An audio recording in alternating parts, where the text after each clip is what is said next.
Les quiero invitar a que abran por favor sus Biblias ahí en Santiago capítulo número 5. Hoy vamos a considerar los versículos número 7 hasta el versículo 12 del capítulo número 5 de Santiago. George Horne, obispo de la Iglesia de Inglaterra en el siglo XVIII, dijo que la adversidad toma prestado su aguijón más afilado de nuestra impaciencia. Y John Swindoll ha dicho: estoy convencido que el 10% de nuestra vida depende de las cosas que nos pasan y el 90% de la manera en la que reaccionamos a lo que nos pasa. Estas dos frases que les acabo de compartir nos indican de una manera bastante clara que la paciencia juega un papel muy importante en los tiempos de dificultad, porque sin ella, la vida, que de por sí es difícil, puede llegar a percibirse o sentirse como imposible de vivir. Los cristianos del primer siglo, y en especial aquellos a los que Santiago les estaba escribiendo, vivían tiempos de mucha adversidad, sufrían maltratos, repudio social, prisiones, pérdidas materiales, estrechez económica, y la epístola de Santiago añade algunos otros aspectos más con los cuales estaban luchando las personas a las cuales se les escribe la carta. Por ejemplo, en el capítulo número 2 se nos habla de la discriminación o de la acepción de personas que se estaba incluso dando dentro de la iglesia. Y luego en el versículo 14, capítulo número 5, podemos encontrar que incluso había enfermedad, por lo cual se nos llama a que oremos por aquellos que se encontraban enfermos. Y anteriormente, en el capítulo 5, en los versículos 1 al 6, nosotros habíamos visto otro aspecto que hacía que la iglesia se doliera o que la iglesia se entristeciera. Y esto era la opresión que estaban viviendo a causa de que los ricos estaban abusando de ellos. Así que la iglesia tenía muchas cosas por las cuales se podía estar preguntando qué era lo que Dios quería que hicieran ante esas circunstancias. El contexto anterior inmediato en los versículos 1 al 6 nos dicen entonces que había mucha injusticia, que había mucho abuso, que había opresión, pero luego de que Santiago pinta este cuadro, que seguramente producía mucha molestia o producía incomodidad, rabia, frustración y dolor para los que estaban viviendo esa realidad, inmediatamente lanza una exhortación seguida de algunas ilustraciones y de algunas aplicaciones, y todas ellas tienen que ver con la paciencia. Y hoy vamos a hablar acerca de la paciencia y te quiero decir: sé paciente. El bosquejo que vamos a seguir es un bosquejo muy sencillo que podemos encontrar en los versículos 7 al 12. Primeramente vamos a hablar de la exhortación de la paciencia, luego vamos a hablar de las ilustraciones de la paciencia y posteriormente y por último lugar vamos a hablar de las aplicaciones de la paciencia. Lo primero que podemos encontrar, y así lo anuncié, es una exhortación a ser pacientes. Yo quiero que vean la relación que existe entre los versículos anteriores, el contexto que también referí en la introducción, y entre estos versículos que ahora estoy compartiendo. Vean cómo Santiago, a modo de conclusión, luego de que ha descrito la realidad y la situación que vivía la iglesia, entonces concluye diciendo: por tanto, hermanos, tened paciencia hasta la venida del Señor. Primera exhortación que encontramos, a la paciencia. Pero nuevamente en el versículo 8 se repite o se subraya que la iglesia tenía que tener paciencia cuando dice: tened también vosotros paciencia y afirmad vuestros corazones, porque la venida del Señor se acerca. Hay una exhortación hacia la paciencia, Pero algo que nos podríamos preguntar es, ¿y qué es la paciencia? La paciencia no es resignación fatalista de los hechos. Vuelvo a repetir, la paciencia no es resignación fatalista de los hechos. La paciencia, hermanos, no se puede identificar con frases como las que a veces nosotros usamos, y a lo mejor usted se identifica con alguna de ellas. Pues ya que, pues no se puede hacer nada, ya ni llorar es bueno, una raya más para el tigre. Ese tipo de expresiones no evidencian de ninguna manera el que nosotros estemos siendo pacientes.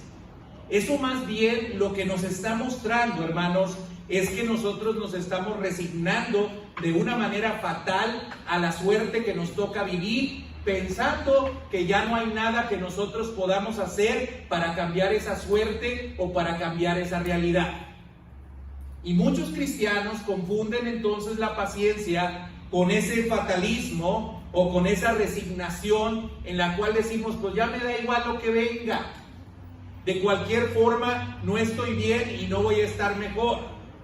La situación no va a cambiar, al contrario, parece que esta va a ir empeorando. Eso, hermanos, no es paciencia.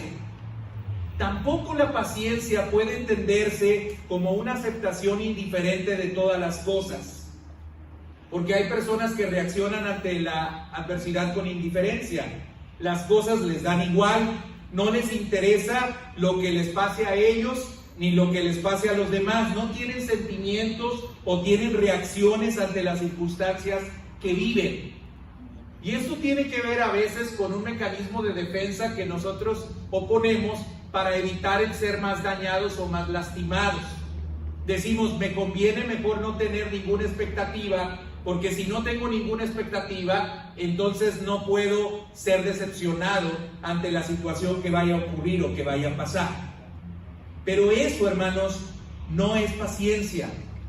La paciencia no puede confundirse con la indiferencia, porque la indiferencia, hermanos, endurece el corazón y es capaz de eliminar cualquier rastro de afecto. Pero la paciencia, otra cosa que no es, hermanos, es el no esperar con un mal sabor de boca y con el ceño fruncido a ver cuándo Dios hace algo. Porque hay algunos que piensan que están siendo muy pacientes porque ya se llenaron de amargura, porque están molestos y están enojados por lo que les toca vivir, pero entienden claramente que nada pueden hacer para cambiar esa realidad y por lo tanto lo único que hacen es cruzarse de brazos, fruncir el ceño, enojarse y decir, pues a ver a qué hora se le ocurre a Dios hacer alguna cosa. Eso no es paciencia tampoco, hermanos. Entonces, ¿qué es la paciencia? La paciencia bíblica, hermanos, es la sujeción ejercida por Dios o dada por Él frente a la oposición u opresión. Es decir, es el entendimiento que nosotros tenemos de que la situación que nosotros tenemos que vivir la vamos a aceptar, la vamos a sobrellevar y tenemos la confianza incluso de que nosotros la vamos a abatir o la vamos a vencer. Esta idea de paciencia, hermanos, se expresa en el Nuevo Testamento a través de dos palabras. La primera palabra es macrotimia y la segunda palabra es hipomone. Esta palabra macrotimia es la que se repite en varias ocasiones en los versículos que nosotros hemos leído entre el versículo 7 y versículo 2, con excepción de que el término hipomone aparece en el versículo número 11 de Santiago 5. Ahora, ¿cuál es la diferencia entre estos dos términos que se utilizan para hablar acerca de la paciencia, hermanos? Bueno, el primer término, que es macrotimia y es el que aparece más veces en este capítulo número 5, es usado, hermanos, o traducido como longanimidad y puede ser definida como un prolongado aguante mental antes de llegar a la ira. Cuando usted se enoja, cuando usted reacciona impulsivamente, cuando usted responde sin pensar absolutamente nada, entonces usted ha perdido la paciencia, ha perdido el control, ha perdido el dominio propio, no ha sabido aguantar o soportar o sobrellevar la situación y ha explotado. Eso es macrotimia. Pero cuando se utiliza la palabra macrotimia, es decir, paciencia, aquí en estos versículos, está haciendo referencia a ese aguante que nosotros tenemos ante situaciones que son producidas por otras personas. Es decir, el primer término, macrotimia, tiene que ver con la paciencia que tenemos ante algunas personas o ante situaciones que provocan otras personas. Pero la otra palabra, hipomone, es usada principalmente en Santiago capítulo número 1, hermanos. Y aquí en el versículo 11 es utilizado para referirse al aguante que tenemos nosotros ante el sufrimiento producido por circunstancias. Es decir, hay cosas en las cuales nosotros tenemos que enfrentar por causa de otras personas y ante ellas tenemos que ser pacientes, pero también hay cosas que nosotros tenemos que enfrentar ante determinadas circunstancias. Y también allí se nos dice que nosotros tenemos que ser pacientes. La paciencia conlleva la idea de controlarnos, de restringirnos a nosotros mismos, de ser lentos para la ira en medio del abuso, en medio del maltrato que otras personas nos dan. Nosotros podemos ser controlados con la ayuda de Dios y no podemos dejar nuestras emociones sueltas para que nos lleven a actuar de manera descontrolada. Ahora yo le pregunto a usted, considerando la definición de paciencia, ¿qué tan paciente es usted? ¿O es de mecha corta? Bueno, hermanos, la primera recomendación que nos hace Santiago ante circunstancias o personas es el ser pacientes. Pero ahora, ¿por qué es importante la paciencia? La impaciencia impide que aprendamos las lecciones que Dios quiere darnos. Mire, hermanos, pasa en cualquier cosa. Aprender, por ejemplo, a andar en bicicleta. Y usted no está dispuesto a que se cae y se vuelve a levantar y se vuelve a caer y se vuelve a levantar y a batallar con que está ahí lidiando con el equilibrio. Si usted no está dispuesto a seguir intentándolo, entonces usted nunca va a aprender a andar en bicicleta. Y lo mismo sucede en cualquier situación que nosotros enfrentemos. Dice Santiago capítulo 1 versículo 4: mas tenga la paciencia su obra completa, para que seáis perfectos y cabales y que os falte cosa alguna. Cuando permitimos que la paciencia se ejercite en nosotros, llegará el momento en el cual sacaremos lecciones de ella y aprenderemos lo que Dios quiere que nosotros aprendamos a través de esas experiencias. Agustín de Hipona lo dijo de esta manera: la paciencia es la compañera de la sabiduría. Los apurados rara vez tienen tiempo para aprender las lecciones necesarias para el éxito. Si usted quiere ser sabio, si usted quiere aprender algunas lecciones, necesita ser paciente. En segundo lugar, hermanos, es importante también la paciencia, porque a veces cuando no somos pacientes lo que hacemos es empeorar la situación. ¿No le ha pasado así? Yo me identifico mucho en esto con cuestiones manuales. Yo no soy muy hábil con las cosas manuales. Y cuando de pronto quiero hacer algo y no me sale, termino a veces quebrando muchas de las cosas que tenía que usar. Si por ejemplo voy a poner una pieza en el baño y me interesa yo arreglarlo para evitar un costo extra, a veces lo que pasa es que me termina saliendo más caro, porque me desespero de que no lo puedo hacer y entonces forzo las cosas de tal manera que pierdo la pieza y además tengo que comprar otra vez la pieza y pedir a una persona que venga y resuelva la situación porque yo no puedo. Cuando no somos pacientes, hermanos, a veces empeoramos la situación. Le pasó, por ejemplo, a Moisés. Le pasó a Saúl cuando Samuel le dijo que esperara a que él llegara para ofrecer sacrificios. Pero Saúl no pudo esperar y él mismo ofreció sacrificios. Y Dios entonces lo desechó por no haber sido obediente y no haber respetado que había un hombre que estaba designado para ofrecer sacrificios y ese hombre no era él.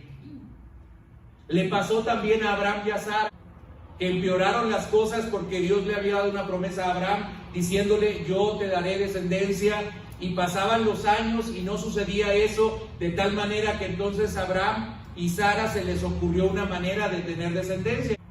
Empeoramos las cosas cuando no somos pacientes. Pero otra cosa que también ocurre cuando no somos pacientes, hermanos, es que agravamos el sufrimiento y hace que padezcamos más de la cuenta cuando no tendríamos por qué hacerlo. En la introducción yo le decía estas palabras del obispo anglicano George Horne, cuando decía: la adversidad toma prestado su aguijón más afilado de nuestra impaciencia. Hay cosas que son difíciles, sí. Hay cosas que son muy complejas para nosotros, sí. Pero esas cosas empiezan a hacerse más difíciles, más pesadas para nosotros, nos producen más dolor cuando nosotros somos impacientes. Por eso también repito lo que decía Chuck Swindoll cuando decía: estoy convencido que el 10% de nuestra vida depende de las cosas que nos pasan y el 90% de la manera en la cual nosotros reaccionamos a lo que nos está pasando. En otras palabras, hermanos, a veces nos ahogamos en un vaso de agua. Nosotros hacemos que aquello que estamos viviendo parezca algo imposible de sobrellevar, cuando sabemos muy bien que la palabra de Dios dice: no nos ha sobrevenido ninguna tentación que no sea humana, pero fiel es Dios, que no os dejará ser tentados más allá de lo que podéis resistir, sino que juntamente con la prueba nos dará la salida para poder soportarla. Lo que a usted le parece que es insoportable, le parece insoportable, ¿sabe por qué? Porque usted está siendo impaciente. No porque Dios no tenga el poder para ayudarle a enfrentar esa situación. El detalle es que usted no quiere ver los recursos y la gracia que Dios le está dando para enfrentar esa situación que usted está viviendo. Por eso el apóstol Pablo, que entendía muy bien esto, podía decir: todo lo puedo en Cristo que me fortalece. Él sabía que cualquier situación, escasez o abundancia, para todo estaba listo, porque todo lo podía en Cristo que le fortalecía a través de la gracia. Hermano, usted puede enfrentar cualquier situación que hoy esté viviendo. No le hubiera venido si Dios no supiera que usted va a poder pasar esa prueba que le ha sobrevenido. Pero necesita usted ser paciente. Porque si no es paciente, lo único que va a hacer es que va a padecer más y sufrir más por la situación que usted está viviendo. Se lo voy a decir en otros términos menos rebuscados: no se azote, hermano. No se azote. Está bien, está sufriendo, le está yendo mal, está pasándola no muy bien, pero no se azote. No exagere, sea paciente para que entonces esto no produzca mayor dolor y sufrimiento en su vida. Ahora bien, otra cosa que es importante señalar en esta exhortación que nos hacen acerca de la paciencia, hermanos, es entender la relación que existe entre la paciencia y la esperanza. Las dos veces, hermanos, en las cuales Santiago, tanto en el versículo 7 y 8, nos habla acerca de que debemos de ser pacientes, es muy interesante cómo lo liga con un evento. Y el evento con el cual lo liga es la venida del Señor. Vean el versículo 7, dice: por tanto, hermanos, tened paciencia. ¿Hasta cuándo? Hasta la venida del Señor. Y luego en el versículo 8 dice, tened también vosotros paciencia y afirmad vuestros corazones, porque la venida del Señor se acerca.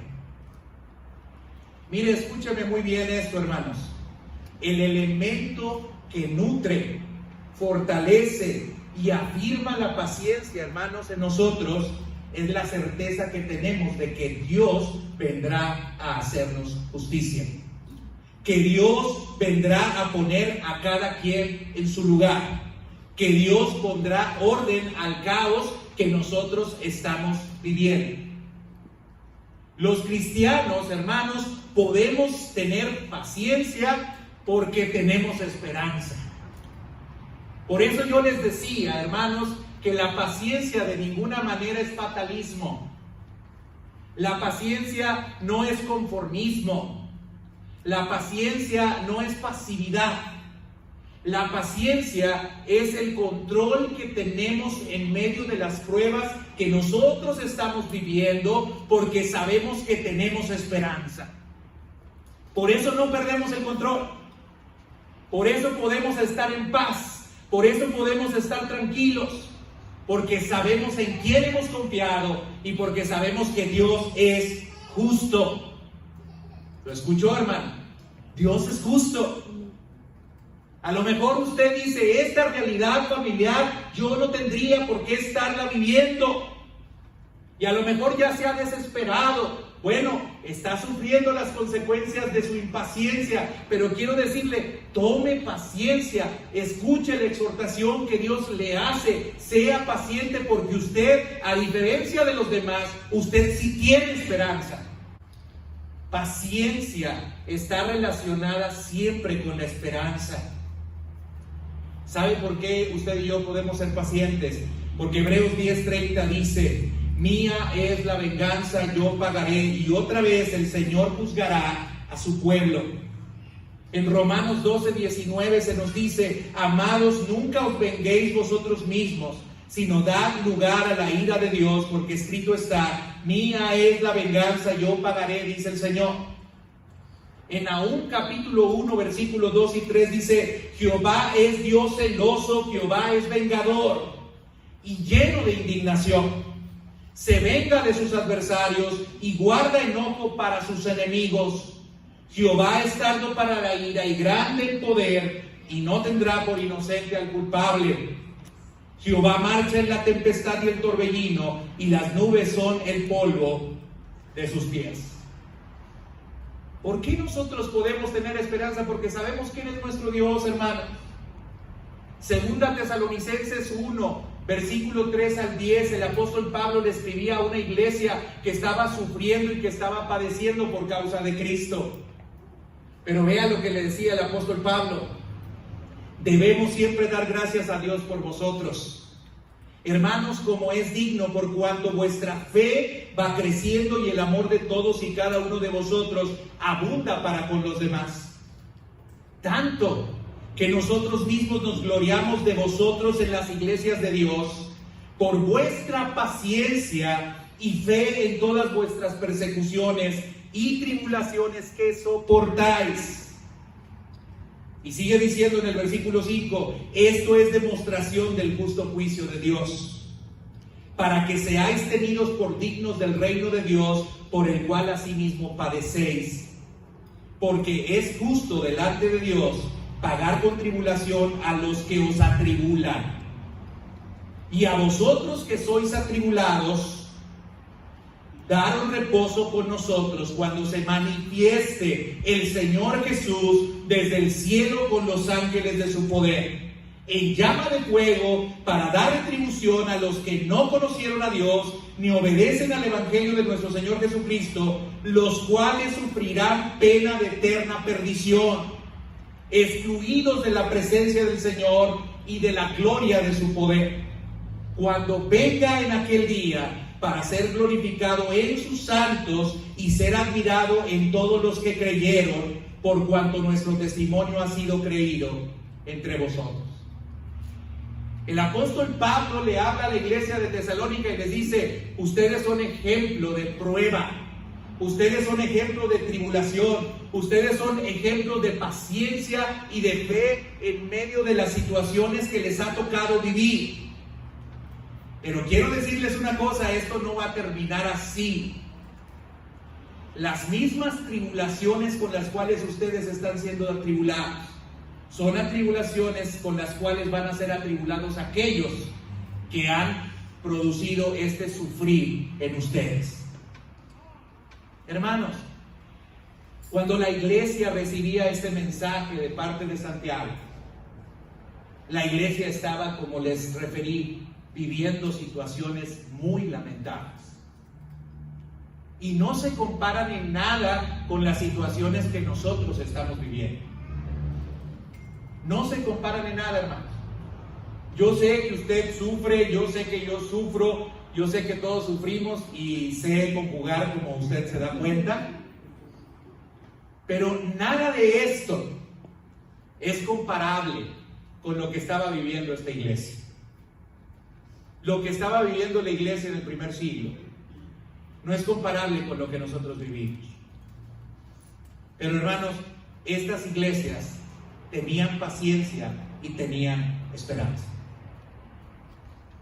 Estas iglesias no se desmoronaban, no andaban en los rincones llorando lastimosamente porque algo les había pasado. Estas iglesias se gozaban y se alegraban en el Señor y tenían un gran gozo de poder padecer así como había padecido Cristo. Estas iglesias, en otras palabras, hermanos, no le tenían miedo ni temor al sufrimiento. Hoy, hermanos, las iglesias nos llaman a otra cosa, pero no es a lo que llama la Escritura.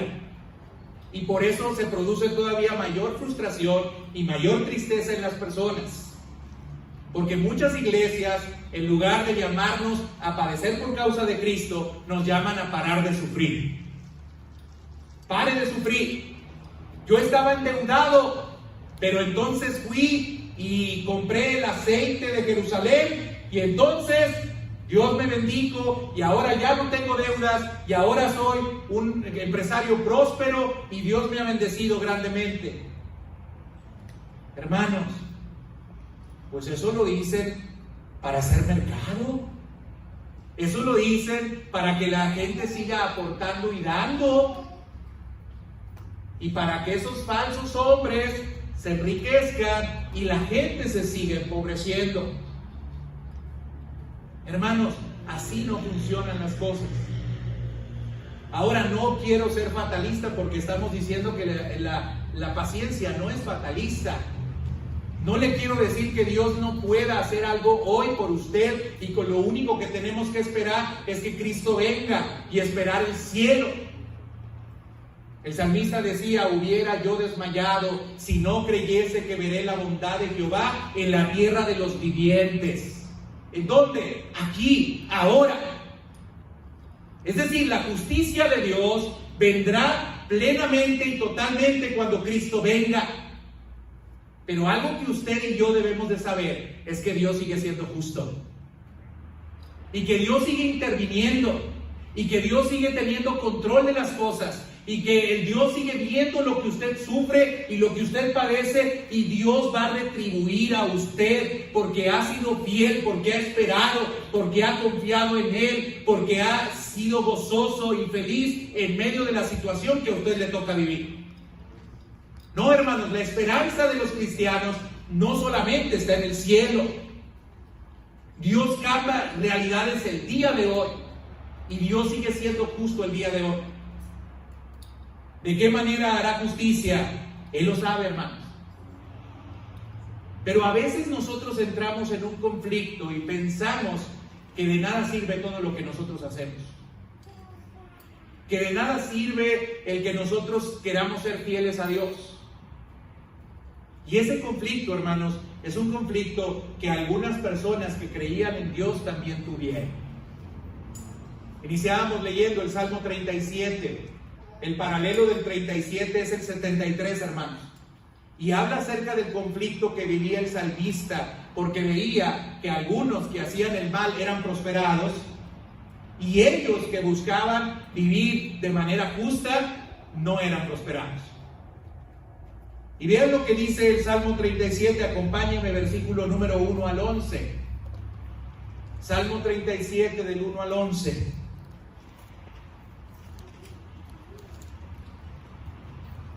Dice: no te impacientes a causa de los malignos, ni tengas envidia de los que hacen iniquidad, porque como la hierba serán pronto cortados, y como la hierba verde se secarán.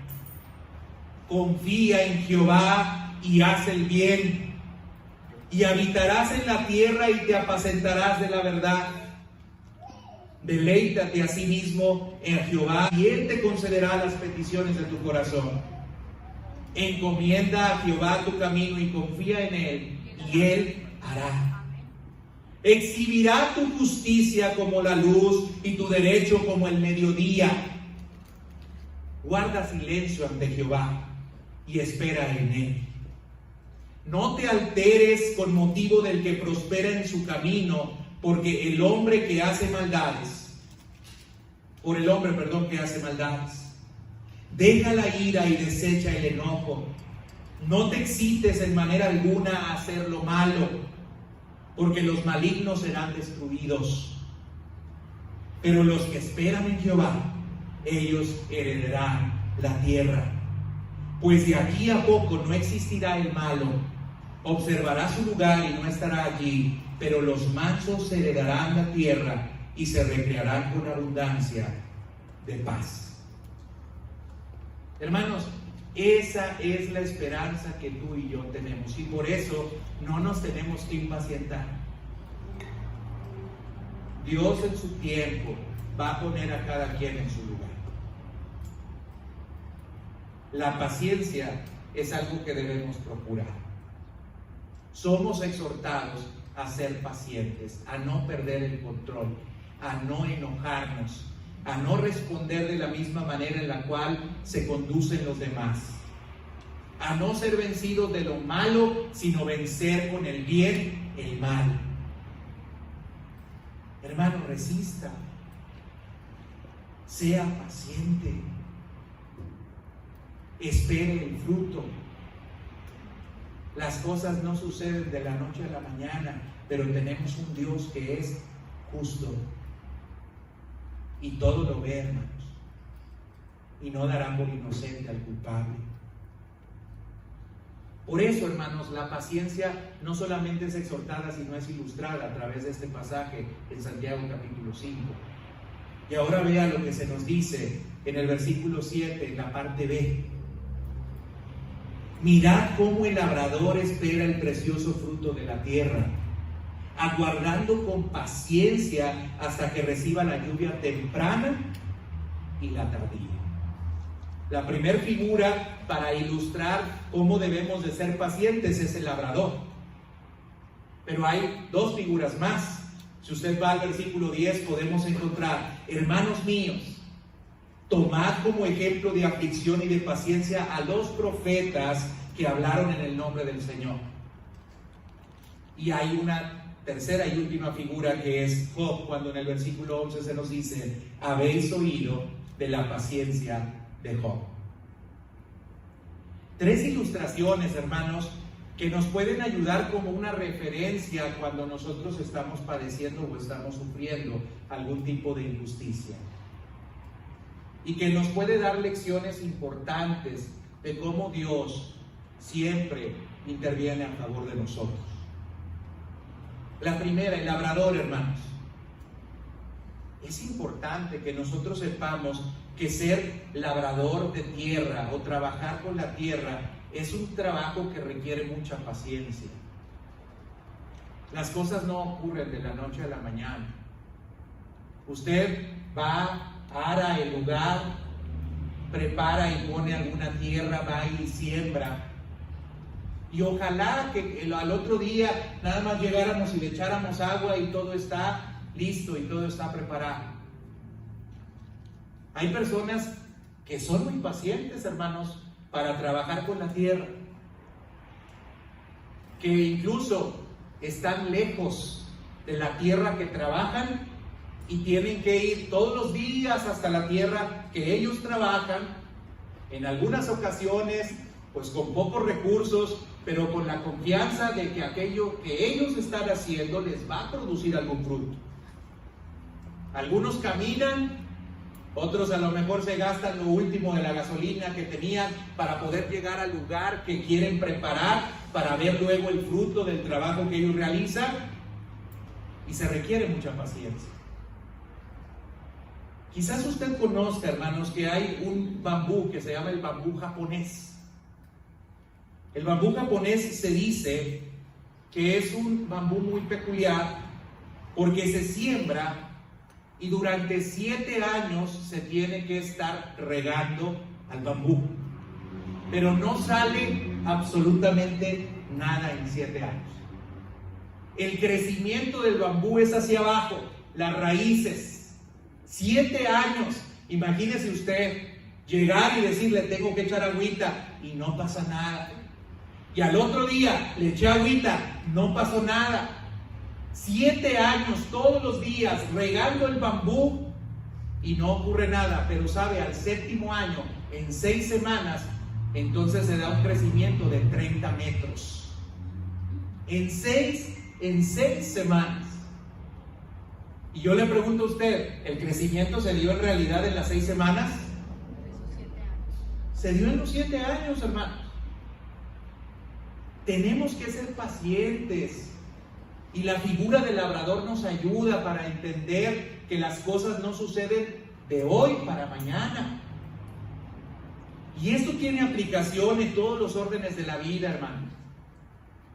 Si piensa en su matrimonio y dice, no, pues aquí no se ve nada, está árida la cosa, no jalo, no funciona, le echo agüita, pero no se ve que hay avance. Bueno, hermano, siga siendo paciente y sembrando. Siga cultivando. A lo mejor dice, mis hijos, no, este ya lo di por perdido, de plano este no va a entender jamás. Hermano, siga sembrando, siga trabajando, siga esforzándose. Paciencia. Los mejores resultados a veces no llegan, hermanos, porque nosotros sucumbimos ante la impaciencia y no queremos continuar lo que nosotros ya estábamos haciendo. Es más, le voy a decir a usted, póngale de apodo a su hijo el bambú. Dígale, el bambú, ahí viene el bambú. 7 años y échale agua y échale agua y échale agua y no se ve nada. Sígale echando agua. Esperemos no se vaya a ahogar, ¿verdad? Porque algunos los ahogamos de tanta agua que le echamos. Pero hermanos, siga trabajando con su bambú. Si es su esposa el bambú, digo, ay, bambucita, échele agua. Échele agua. Hasta que se vea algo. Pero sea paciente. Esa es la primera figura, el labrador, hermanos. Pero luego hay otra figura, que la figura es los profetas que hablaron en el nombre del Señor. Y esto habla acerca también de fidelidad, no solamente de perseverancia, sino de fidelidad, hermanos. ¿Sabe? Los profetas del Antiguo Testamento no la pasaron muy bien, hermanos. Porque los mensajes que tenían que dar eran mensajes que incomodaban a las personas que lo tenían que escuchar. Los profetas denunciaban el pecado, la injusticia, la corrupción, la maldad. Y saben, la consecuencia de esto era que aquellos que estaban en el poder y que querían seguir siendo corruptos y que querían seguir viviendo en la injusticia y en la maldad, arremetían contra los profetas, pero a pesar de ello los profetas no dejaban de hablar. Eso es fidelidad. Y bien haríamos quienes predicamos la palabra en considerar esta ilustración para darnos cuenta de lo que nosotros tenemos que hacer. Se enojó el hermano porque le dije algo, ni modo, no es mi palabra, es la palabra de Dios. Si te quieres desquitar conmigo, pues desquítate conmigo.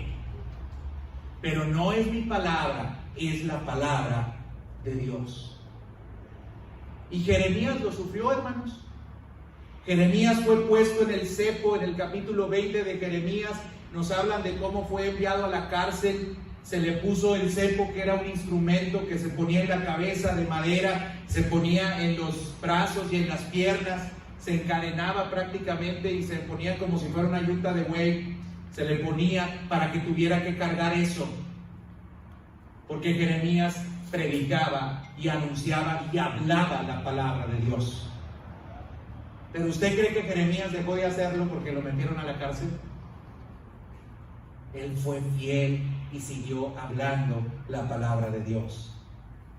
Isaías, hermanos, Isaías se dice que fue aserrado, fue puesto en un tronco y luego fue partido a la mitad. Y hay referencias de un libro, que obviamente el libro es apócrifo, se llama El Martirio de Isaías. Y lo que dice este libro apócrifo, dice: mientras Isaías era aserrado, Belquira estaba acusándolo y todos los falsos profetas estaban riéndose y regocijándose a causa de Isaías. Pues Belquira y el demonio Metembuco se burlaban de él. E Isaías no lloró ni gritó mientras lo aserraban, sino que hablaba por su boca del Espíritu Santo hasta que fue partido en dos. Esta es la literatura judía, hermanos, que no la consideramos nosotros como inspirada por Dios, pero nos puede dar una referencia histórica de algo que pudo haber ocurrido. Y para los judíos y para los cristianos, tanto en la tradición judía como cristiana, sabemos que Isaías murió de esa manera. No quiso dejar de hablar la palabra, hermanos. El profeta Amós tenía una rudeza para hablar y un estilo directo, porque este hombre decía: yo no soy profeta ni hijo de profeta, yo soy boyero. Es decir, era un campesino. Y ese campesino, con todo el folclore que hablan los campesinos, llegaba y se presentaba ante los reyes y les decía a los reyes sus verdades. Y según el libro apócrifo Vida de los Profetas, este hombre fue herido en la cabeza por un hijo de Amasías, a consecuencia de lo cual murió antes de llegar a su tierra. Los profetas fueron fieles, hermanos, pero sufrieron. Algunos hasta la muerte. Por eso Hebreos 11, del 36 al 40 dice: otros experimentaron vituperios y azotes, y a más de esos prisiones y cárceles. Fueron apedreados, aserrados, puestos a prueba, muertos a filo de espada, anduvieron de acá para allá, cubiertos de pieles de ovejas y de cabras, pobres, angustiados, maltratados. Pero vean lo que dice el versículo 38: de los cuales el mundo no era digno, errando por los desiertos, por los montes, por las cuevas, por las cavernas de la tierra, y todos estos, aunque alcanzaron buen testimonio mediante la fe, no recibieron lo prometido, proveyendo Dios alguna cosa mejor para nosotros, para que no fuesen ellos perfeccionados aparte de nosotros. Hermanos, los profetas son una figura de sufrimiento, pero sobre todo son una figura de fidelidad. Por eso dice la Escritura: sé fiel hasta la muerte y te daré la corona de la vida. ¿Usted quiere corona sin fidelidad? Dame la corona, pero ya. Dame la bendición, pero ya. Cambia mi vida, pero ya. Hermano, sea paciente. Lo que le tardó echar a perder su vida, hermanos, pues yo creo que lleva tiempo también reconstruirla. A veces hay vicios, hay malos hábitos que construimos a lo largo de mucho tiempo, y luego llegamos a Cristo y creemos que mágicamente, sin esfuerzo, sin fidelidad, sin sacrificio, sin paciencia, vamos entonces a ser cambiados de un día para otro. No, hermanos. Echamos a perder nuestra vida en 15, 20, 30 años. Y luego queremos y ya, cambiar todo. Incluso las consecuencias de todas las fallas que tuvimos, de todos los pecados que tuvimos, queremos que se resarzan, que se cambien, que se anulen, que se pierdan. Sea fiel, sea paciente. No sucede de la noche a la mañana, porque de la noche a la mañana usted no llegó a la condición en la cual se encontraba. Y otro ejemplo es Job, hermanos. Dice el versículo 11: ¿habéis oído la paciencia de Job? Qué hombre tan íntegro. En un día perdió la riqueza, perdió la familia, perdió la salud, y todavía, a pesar de que había perdido todo eso, viene a reprocharle su mujer y vienen a acusarle sus amigos. ¿Qué quería amigos, verdad? Ahí vienen todos a decirle: algún pecado cometiste, por eso estás como estás, te ha ido bien mal, pecador, orgulloso, no quieres reconocer que le fallaste a Dios, que le faltaste a Él. Pero Job, en el capítulo 2, versículo 10, dice que recibiremos de Dios solamente el bien, y el mal no lo recibiremos. Y dice: en todo esto no pecó Job con sus labios. Hermano, Jesús nunca prometió que no iba a tener usted aflicción. En el mundo tendréis aflicción, dijo Jesús, pero confiad, yo he vencido el mundo.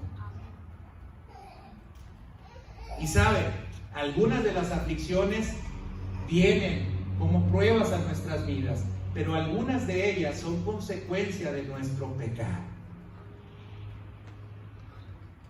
Y esa es una verdad que no podemos negar de ninguna manera.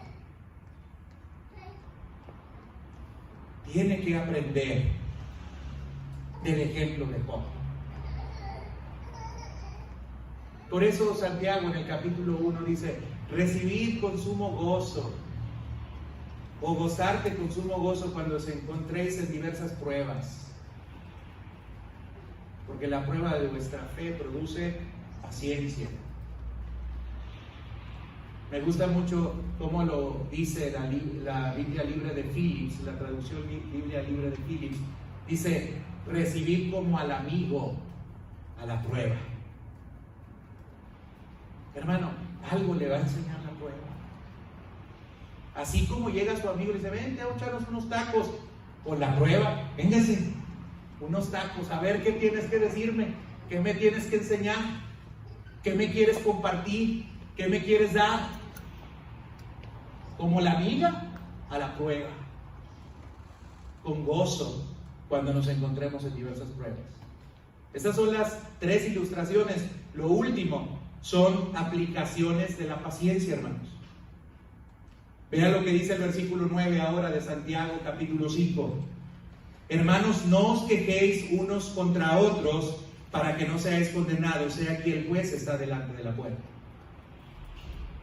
Cuando uno ve esta instrucción fuera de contexto, pues no entiende qué tiene que ver esto con la paciencia. Tiene que ver mucho, hermanos. Porque cuando somos impacientes, somos quejumbrosos. Ay, me está yendo bien mal. Ay, qué triste. Ay, qué dolor. Ay, qué pena. Y es puro ay, ay, ay por todos lados. Queja. El tiempo de dificultad, hermanos, puede provocar que seamos menos que afectivos también con nuestros hermanos. Es decir, no solamente nos quejemos de nuestras circunstancias, sino que nos quejemos también de los demás. Mire, no es en defensa mía, hermanos, pero yo quiero decirle una cosa para que aprenda. Porque es importante que aprenda y no se quede en la misma condición en la que a veces permanecen por mucho tiempo. Pero ¿saben qué? Cuando nos va mal, ¿quién sabe por qué? Siempre le echan la culpa al pastor. ¿Se ha dado cuenta de eso? O sea, Tienen problemas en el matrimonio. Oye, es que el pastor nunca me visitó, ni estuvo aquí, ni me dijo nada. Pues sí, no me apercibió. Pues es que no me enseña bien la palabra. El pastor, en medio de la prueba nos quejamos. Y siempre nos quejamos del otro. El otro es el responsable. Nunca asumimos nuestra responsabilidad. Dejamos de ir a la iglesia, nos apartamos y nos va como en feria. Ay, pero el pastor, ni una llamadita. ¿Viste el pastor? ¿Quién sabe qué andar haciendo? Que ni me llama, ni se preocupa por mí, ni está atento a mis necesidades. Oiga, hermano, no se queje. No se queje uno del otro. O a veces se queja del hermano. Ay, pues sí, mira, este es líder. Yo ya no voy a la iglesia. Pues mira, este es líder y mira cómo se porta. No, pues es que el pastor ni siquiera tiene cuidado de a quién pone en el liderazgo. Empezamos a pasar por pruebas y nos quejamos de los demás. ¿Quién te puso por juez? Hablábamos acerca de la murmuración. Y lo vuelve a decir Santiago aquí. Aquí el juez está delante de la puerta. ¿Qué está pasando? ¿Qué está sucediendo contigo? Igual y si el pastor es desobligado. Está bien, si es desobligado. El juez está a la puerta. Jesús está viendo lo que hace o no hace. Y Jesús va a traer juicio sobre él. Por eso leíamos pasajes anteriores. Mía es la venganza, yo pagaré. Dios es el único que conoce las motivaciones de cada uno de nosotros. No me ayuda. Ve que estoy pasando por necesidad, pero no me ayuda. Y ni se preocupa por mí. Dios, el juez, está a la puerta. Pero la recomendación de Santiago es: no te quejes. ¿Y sabes por qué? Porque Dios no solamente va a juzgar al que tú estás juzgando, te va a juzgar a ti. Porque juicio sin misericordia hará para con aquellos que hacen juicio sin misericordia. No juzgues al otro. Te está yendo mal, no juzgues al otro. No señales al otro. Observa qué hay en tu vida. Trabaja con tu vida. Esfuérzate en tu vida. Sé paciente. Espera.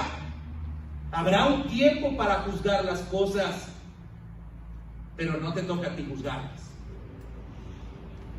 Esa es una aplicación que tiene que ver con paciencia. Ay, mi esposo, pastor, si viera cómo es y cómo eres tú, comadre. Ya con resoluciones. No, pastor, se me hace que ya me voy a divorciar porque este hombre es terrible. Okay. ¿Y qué has hecho tú? La queja en medio de la prueba. ¿Qué has hecho tú? Dios va a juzgar. No nos corresponde a nosotros, hermanos. Dios se encarga de juzgar a cada persona. Así es que no te quejes. Y la segunda aplicación, hermanos, es muy clara también en el versículo número 2. En medio de la prueba, de la dificultad, requerimos paciencia para no hacer juramentos, dice el versículo 12. Pero sobre todo, hermanos míos, no juréis ni por el cielo, ni por la tierra, ni por ningún otro juramento, sino que vuestro sí sea sí, y el vuestro no sea no, para que no caigáis en condenación. A ver, ¿quién ha hecho esto? Que cuando le está yendo bien mal, pero mal, que ya no encuentra la puerta, dice: ahora sí, Señor, si tú haces eso de veras, ahora sí, de veras, te voy a servir y voy a ser fiel. Ahora sí, ya, es la resolución final. Estoy en una situación que necesito que tú me saques de ahí, que me salves, porque yo ya no puedo más. Y luego, Dios en su misericordia te saca, y la promesa, ¿dónde quedó? ¿Quién sabe? Hay algunos que dicen: es más, me voy a bautizar ya.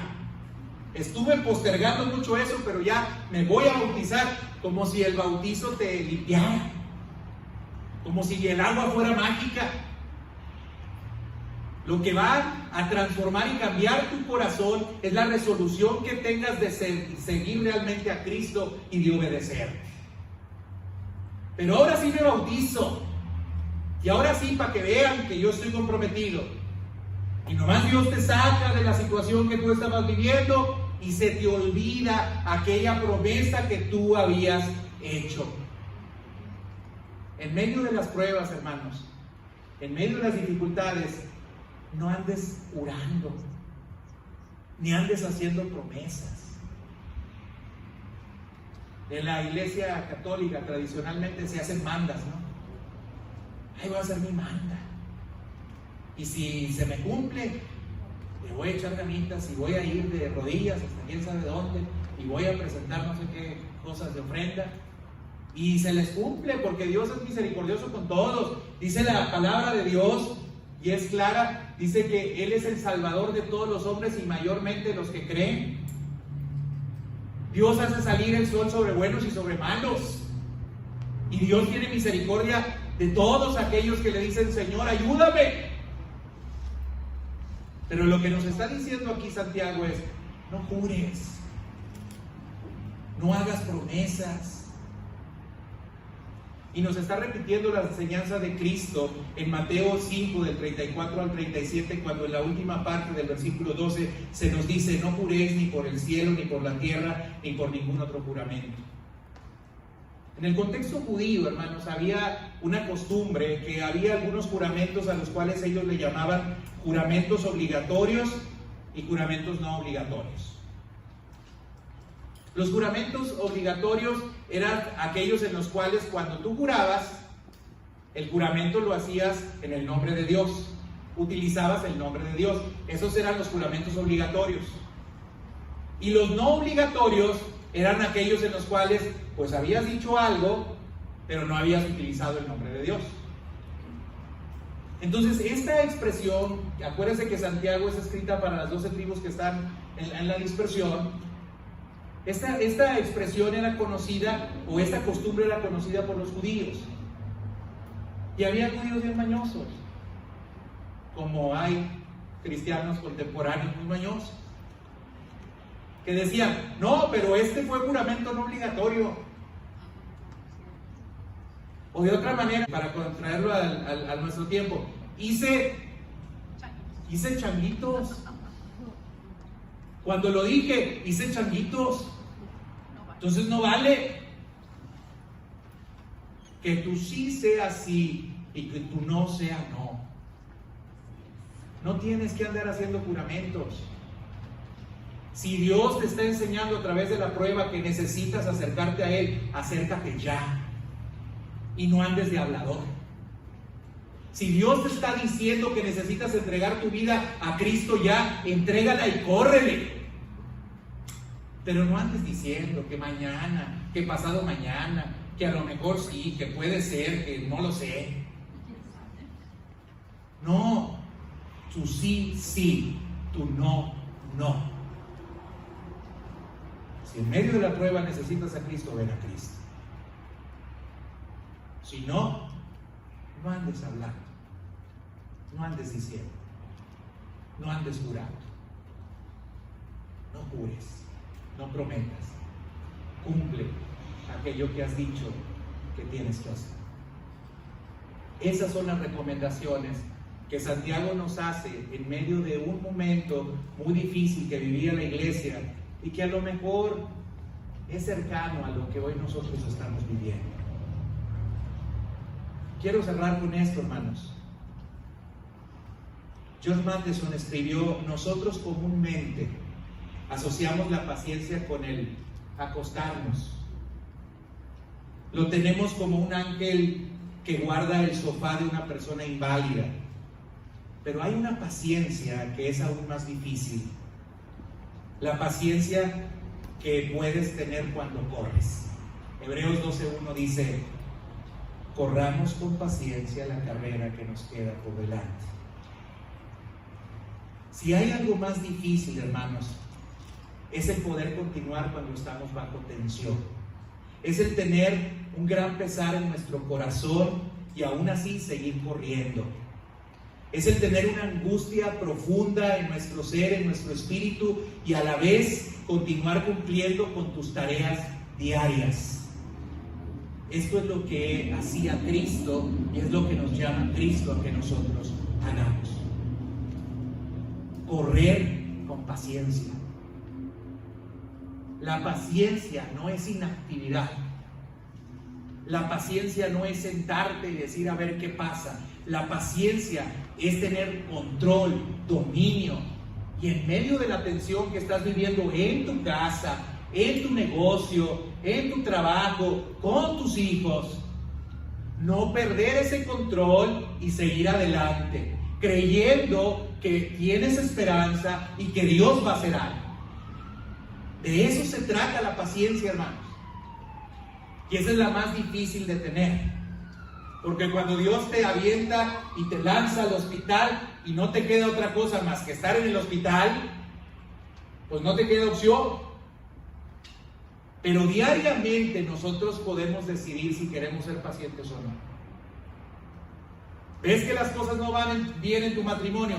Decides si quieres ser paciente o no.